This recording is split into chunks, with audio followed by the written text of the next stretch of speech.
السلام علیکم ناظرین، آئیے جانتے ہیں کہ شب قدر کی فضیلتیں کیا کیا ہیں۔ یوں تو پورا رمضان المبارک شروع سے آخر تک رحمتوں کا مہینہ ہے، لیکن شب قدر کی رات میں اللہ تبارک و تعالیٰ کا خاص کرم، خاص احسان، خاص عنایت ہوتی ہے۔ اس لیے شب قدر کی رات کی جو اہمیت ہے وہ بڑھ جاتی ہے۔ اللہ تبارک و تعالیٰ نے اسی رات میں گناہ گار جو بندے ہوتے ہیں اس کا گناہ مٹا دیتا ہے اور اسے پاکیزہ کر دیتا ہے۔ یہی وہ رات ہے جس میں اللہ تبارک و تعالیٰ نے سورۃ القدر نازل فرمایا۔ سورہ قدر 30ویں پارے میں اس کا آئیے آپ کو ترجمہ سناتے ہیں۔ اللہ تبارک و تعالیٰ نے قرآن مجید میں ارشاد فرمایا، اِنَّا أَنزَلْنَاهُ فِي لَيْلَةِ الْقَدْرِ وَمَا أَدْرَاكَ مَا لَيْلَةُ الْقَدْرِ لَيْلَةُ الْقَدْرِ خَيْرٌ مِّنْ أَلْفِ شَهْرٍ تَنَزَّلُ الْمَلَائِكَةُ وَالرُّوحُ فِيهَا بِإِذْنِ رَبِّهِم مِّن كُلِّ أَمْرٍ سَلَامٌ هِيَ حَتَّىٰ مَطْلَعِ الْفَجْرِ۔ ترجمہ: بے شک ہم نے اسے شب قدر میں اتارا، اور تمہیں کیا معلوم کہ شب قدر کیا ہے؟ شب قدر 1000 مہینوں سے بہتر ہے۔ اس میں فرشتے اور جبرائیل علیہ السلام اپنے رب کے حکم سے ہر کام کے لیے نازل ہوتے ہیں۔ اسی رات میں طلوع فجر سے طلوع فجر تک سلامتی ہے۔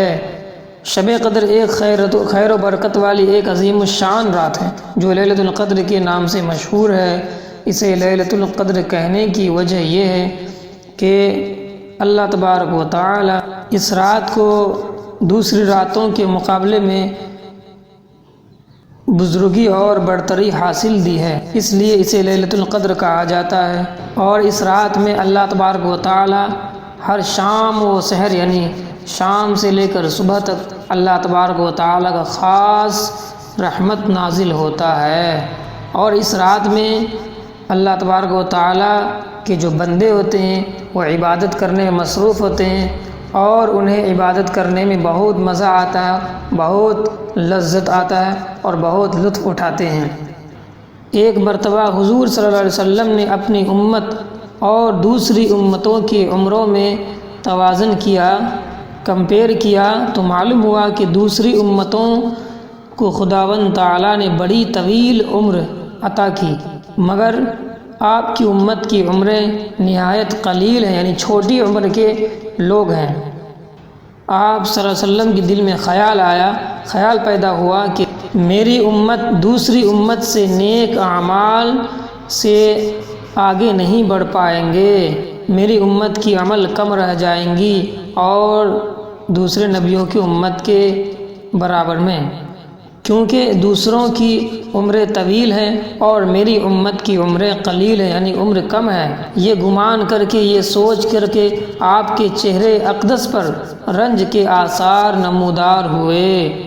تب اللہ تعالیٰ نے اپنے حبیب کی تسلی کے خاطر وحی نازل فرمائی کہ اے محبوب، اس خیال کو دل سے نکال دیں، میں نے آپ کی امت کو شب قدر عنایت فرمائی ہے، جس میں کی کئی عبادت 1000 مہینوں کی عبادت سے بڑھ کر ہوگی۔ سبحان اللہ۔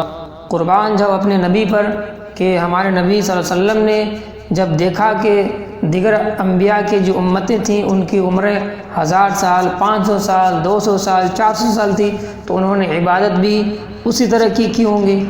ہمارے اور آپ کے نبی کو یہ گوارا نہ ہوا، سوچنے لگے کہ ہماری امت کمزور ہوں گی، اس کی عمریں کم ہوں گی، تو اور سب جو امتیں دنیا میں آئیں تو ان کی عبادت کے مقابلے میں میری امت کی جو عبادتیں ہیں وہ کم پڑ جائیں گی۔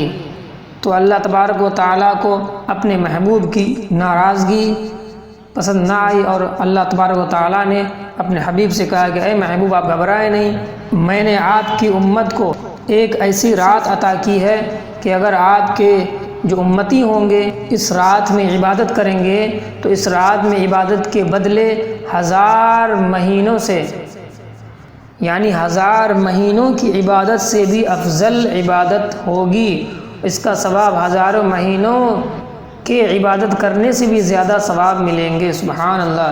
اس لیے ہم لوگوں کو چاہیے کہ شب قدر میں خوب اللہ تعالیٰ کی عبادت کریں، کتنے خوش نصیب ہیں ہم لوگ، اپنے نبی کی امت ہیں۔ اسی لیے اللہ تبارک و تعالیٰ نے ہم لوگوں کے لیے یہ خاص عنایت فرمائی کہ اگر ہم ایک رات عبادت کریں گے، اللہ تبارک و تعالیٰ ہزار مہینوں سے بھی زیادہ عبادت کرنے کے ثواب عطا کرے گا۔ اس لیے آپ حضرات ہمیشہ شب قدر کی پابندی کریں، عبادت کریں اور اللہ تبارک و تعالیٰ کی خاص رحمت کا فائدہ اٹھائیں۔ یوں تو شب قدر کی فضیلتیں بہت ساری ہیں، میں نے شارٹ میں آپ کو سمجھایا ہے، انشاءاللہ آپ کو سمجھ میں آئے گا اور آپ ان پر عمل بھی کریں گے۔